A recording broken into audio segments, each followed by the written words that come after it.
ছেলেদের জীবনের প্রতিটা ক্ষেত্রই কঠিন। প্রতিটা ক্ষেত্রে বাস্তবতার সাথে লড়াই করে তাদের চলতে হয়।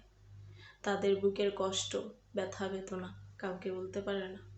কষ্ট পেলে কষ্ট পেলে তারা মন খুলে কাঁদতেও পারে না, কাউকে বলতেও পারে না। তবুও হাসি মুখে সংসারের ভালোর জন্য, পরিবারের সবার সুখের জন্য তারা অক্লান্ত পরিশ্রম করে যায়। অনেক ছেলেরা প্রবাসী থাকে, বছরের পর বছর কেটে যায়, তারা দেশে আসতে পারে না, প্রিয়জনের মুখটাও দেখতে পারে না। তারা কতটাই না কষ্ট করে, কতটাই না পরিশ্রম করে। সেই পরিশ্রম করে টাকাগুলো দেশে পাঠায়, আর দেশের মানুষগুলো ভাবে বিদেশে যেন টাকা উড়ে, আর সেই টাকাগুলো প্রত্যেকটা প্রবাসী ধরে ধরে বাংলাদেশে পাঠায় দেয়। প্রবাসীদের কষ্ট যদি কিঞ্চিত কেউ বুঝতে পারত, তাহলে হয়তো কোনো প্রবাসীকে কষ্ট দিয়ে কেউ কথা বলতে পারতো না।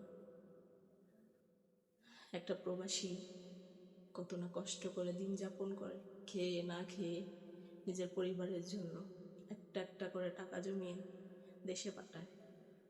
আর দেশে ফিরে যখন সে কিছুই পায় না, তখন তার মনের ভিতরের সব কিছু দুমড়ে মুচড়ে যায়।